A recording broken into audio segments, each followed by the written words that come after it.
नमस्कार, स्वागत है आप सभी का। आप देख रहे हैं एनएमएफ न्यूज, आपके साथ मैं हूं नमता चौधरी।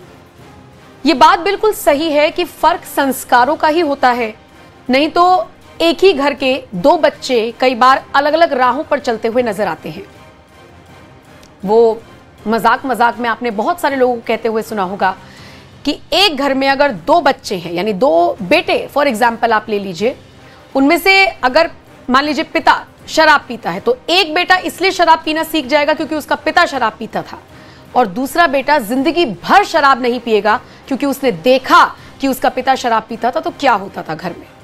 डिफरेंस है, संस्कार हैं अपने अपने, और क्या बच्चा ग्रैब कर रहा है इसके ऊपर डिपेंड करता है। आज आपको दो ऐसे केसेस बताऊंगी, ऐसे मामले समझाऊंगी, ऐसे वर्ग दिखाऊंगी जिनमें आप संस्कारों को देखिएगा और फिर खुद ही इसका आंकलन कीजिएगा।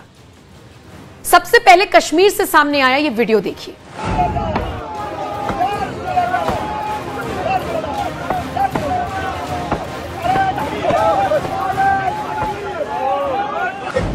हजरत बल दरगाह में कुछ लोग पत्थर लेकर पहुंच गए और जो शिलापट था उस पर चूंकि अशोक स्तंभ बना हुआ था उसको तोड़ने की कोशिश की। क्यों? क्योंकि उन्हें यह बताया गया कि यहां पर हिंदुओं के भगवान की कोई मूर्ति लगा दी गई है। ये बच्चे ब्रेन वॉश थे, हिंदुओं के खिलाफ जहर इनके मन में भरा हुआ था, या ये इतने बेवकूफ और जाहिल थे कि इन्हें नेशनल सिंबल और हिंदुओं में क्या रीति रिवाज है ये नहीं पता था, या हिंदुओं के जो भगवान की मूर्ति है उसमें ये डिफ्रेंशिएट नहीं कर पाई। तो यही जाने, ये जाहिलियत की हद है। और पत्थर लेकर पहुंचते हैं और राष्ट्रीय चिन्ह पर हमला करते हैं, और फिर कुछ नेता इनको बचाने की कोशिश करते हैं। वीडियो आप अपनी स्क्रीन पर देख रहे हैं। उम्र देख लीजिए, अंदाजा लगाइए इन लड़कों की, इन आदमियों की उम्र कितनी रही होगी। दूसरी तरफ अब इस लड़के को देखिए, ये है 20 साल के अरिदमन, जो सनातन को आगे बढ़ा रही हैं, सनातनी परंपरा को आगे बढ़ा रही हैं, वैदिक सिद्धांतों को पढ़ते हैं, पढ़ाते हैं, समझाते हैं, ज्ञान बांटते हैं। 20 साल का ये लड़का 18-19 साल की उम्र में, यानी अब से 1-1.5 साल पहले तो देश के प्रधानमंत्री नरेंद्र मोदी को अपने सामने नतमस्तक होने पर मजबूर कर चुका है। ये जो तस्वीरें आप देख रही हैं ये उसी दौरान की हैं जब इन्हें क्रिएटर अवार्ड्स मिला था। क्यों? क्योंकि वेशभूषा देखिए, व्यवहार देखिए, विचार सुनिए, और जो इनकी सोच है उसको जानिए। और हाल ही में जब मैंने इनसे बात की और इनसे ऐसे लोगों को सवाल पूछा कि अशोक स्तंभ को यह सोचकर तोड़ दिया गया कि हिंदुओं का कोई प्रतीक चिन्ह है या उनके धर्म से जुड़ा हुआ है, तो देखिए इस 20 साल के लड़के जिनका नाम अरिदमन है, इन्होंने कैसे करारा जवाब दिया। कहा कि फिर तो नोट भी इनसे छीनिए, लेन देन इनका सारा बंद होना चाहिए, इनके खाते बंद होने चाहिए, इनको देश से बाहर जाने के लिए बोल देना चाहिए। अरिदमन जितने सौम्य तरीके से अपनी बात को रखते हैं, इस मुद्दे पर आक्रामक होते हुए नजर आए। सुनिए अरिदमन ने क्या कुछ कहा और ऐसे लोगों को या ऐसे लोगों के खिलाफ क्या कार्रवाई होनी चाहिए, उन्होंने क्या सलाह दी। कि अगर राष्ट्रीय चिन्ह से अशोक चक्र है, सिंह है, वो ठीक है, पर उससे ऊपर ये राष्ट्रीय चिन्ह है, इसको तोड़ना, इसका अपमान करना, मतलब राष्ट्रीय ध्वज का जैसे आप अपमान करते हैं ये वही है, उससे कम नहीं है। तो मैं सबसे पहले तो ये निवेदन करता हूँ, ये जितने लोग थे जिन्होंने भी ये तोड़ा, वो जितनी महिलाएं थी वहाँ, जितने आदमी थे, मैं तो कहूँगा वो सब लोग पैसों का लेन देन बंद कर दे। सब नोटों के ऊपर छपे हुए हैं, सारे नोट जला दें। बढ़िया, अच्छी सलाह। भैया जब इतनी नफरत है तो वो भी हराम है, जब ये हराम है तो वो नोट भी हराम है। सब बैंक अकाउंट बंद करा दें भाई, सूद वो भी हराम है, ब्याज भी हराम है। तो इस प्रकार मैं तो कहता हूँ कि जब करना है तो पूरा ही करिए, लेकिन वो नहीं करेंगे क्योंकि उससे पेट तो नहीं भरने वाला। तो ये तो वही है कि जिस थाली में खाना उसमें छेद करना। और रही बात धार्मिक चिन्ह की, तो धार्मिक चिन्ह क्या, धर्म से क्या अर्थ है? अगर हमारे देश का राष्ट्रीय चिन्ह है तो इसका इससे क्या मतलब बनता है कि वो कश्मीर में नहीं लगेगा? जो लोग आज ये दुहाई दे रहे हैं, जिन्होंने ये तोड़ा है, उनकी क्या जातियां लिखते अपने नाम के पीछे? भट्ट, रैना, ये किन की जातियां हैं? आधी से ज्यादा जातियां वहाँ कश्मीरी ब्राह्मणों की है। ये जितने जिन्होंने तोड़ा है उन सबके आप जातियां पूछो तो क्या है? आधे से ज्यादा तो भट्ट है। ये भट्ट क्या होता है भाई? ये हटाओ सबसे पहले, वो नहीं हटाएंगे। उसके बाद जिस कश्मीर में बैठे हैं, वो कश्मीर क्या है भैया? ऋषि कश्यप की भूमि है, वहां से भागो सबसे पहले तो। वो भूमि हराम है।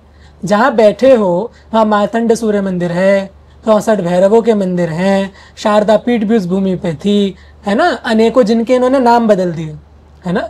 गुलमार्ग, गौरी मार्ग को उन्होंने गुलमार्ग कर दिया, वराहमूल को उन्होंने बारामुल्ला कर दिया, है ना। अनेकों नाम इन्होंने बदल दिए। मार्तंड सूर्य मंदिर को इन्होंने शैतान की गुफा कर दिया, वितस्ता को इन्होंने झेलम कर दिया, कृष्ण गंगा को इन्होंने नीलम कर दिया। तो भैया तुम वहां से भागो, वहां कार्य क्या है तुम लोगों का? जब राष्ट्रीय चिन्ह में श्रद्धा नहीं, जब राष्ट्रीय ध्वज में श्रद्धा नहीं, जब तुम्हें इन सब में श्रद्धा ही नहीं है, सब हराम है, सब गलत है, तो वहां से ही निकलो भाई। वहां रहने का मतलब क्या है? कहाँ जाएंगे? जहां पे ये होता हो, जहां इन्हें अच्छा लगे, जहां अच्छा लगे, जहां सब हलाल हो, वहां जाओ।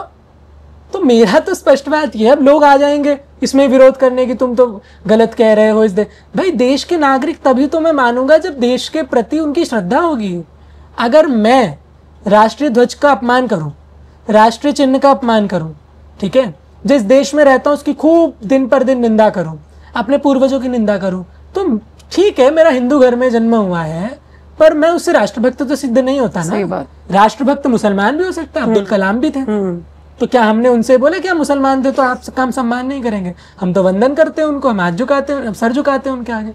तो इसमें मुसलमान हिंदू की तो बात ही नहीं है, इसमें स्पष्ट बात है, जिसको देश का सम्मान है उसका अधिकार क्या है रहने का, जहां के प्रति उसको सम्मान है वहां वो जाए।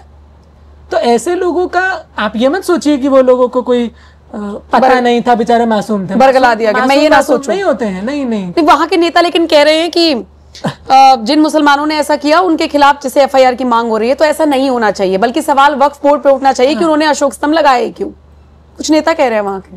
अच्छा, तो भाई बहुत बढ़िया नेता है। तो वहां के जो नेता हैं वो किस टेरिटरी के अंदर आते हैं, किस कंट्री के अंदर उनको वो मिनिस्टर बने हुए हैं, कहाँ के नेता हैं, कहाँ की करेंसी यूज करते हैं, कहाँ रहते हैं, वो सब निकले फिर यहाँ से, क्या काम है उनका।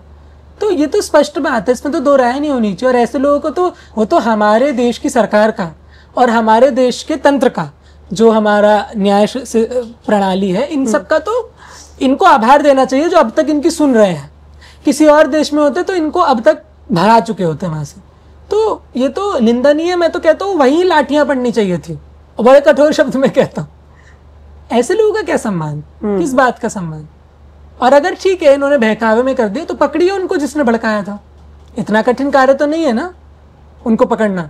अगर कोई कह रहा भड़का दिया मासूमों को, तो उनको पकड़िए जिसने भड़काया। और ये कितने मासूम है कि इन्हें राष्ट्रीय चिन्ह और हिंदुओं की मूर्ति या भगवान के बारे में नहीं पता। कितने मासूम बैठे हैं वो भूमि, आपके 5 पुरखे तो सारे हिंदू निकल जाएंगे। तो आप क्या कर रहे हैं? आप तो अपने आप को ही सबसे पहले मारिए, क्योंकि आपके अंदर उन्हीं का खून है।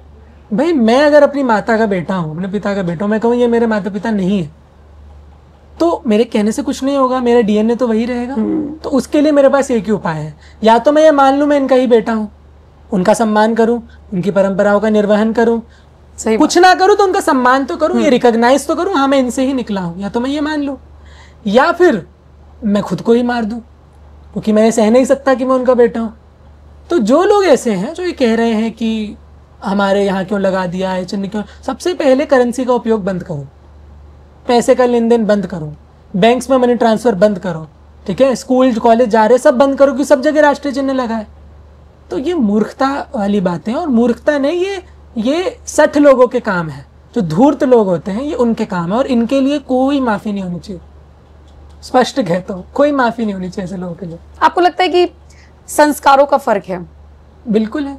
आप देखिए हमारे घर में गाय आती है हम रोटी देते हैं, बकरी आती है हम खाना चारा खिलाते हैं, कहीं पे आती है वो कट जाती है, रोटी के साथ सब्जी बन जाती है ना। तो वो संस्कार होता है। ऐसे ही हमारे यहाँ बहुत चीजें हैं, माता पूजनीय है ना, यत्र नार्यस्तु पूज्यन्ते, सब श्लोक है, उनको देवी स्वरूप कहा गया है। वहां पर ही कहीं ऐसे भी लोग हैं जहाँ कोई सम्मान नहीं है। तो ये संस्कारों का अंतर है जो मैंने आपको बताया था, कि गुरुकुल के संस्कारों में और संस्कार, और जिन अशोक के चिन्ह को ये तोड़ रहे हैं उन अशोक के कभी ये अभिलेख भी पढ़ लेते हैं। उन्होंने कभी सोचा नहीं होगा कि आने वाले भारत के वंश के लोग ऐसे होंगे। तो जिस श्रीनगर में जहाँ ये रह रहे हैं वो किसने बसाई थी पहले ये देखें। सही बात, वो किसने बसाई थी पहले देखें। तो जिसने बसाई थी, जिसने यहाँ शासन करा, तुम उसी के चिन्ह को हटा रहे हो, तुम्हारे पुरखे भी यहाँ रहे होंगे। तो खुद पे ही हंसी आनी चाहिए इन लोगों को ये करते हुए।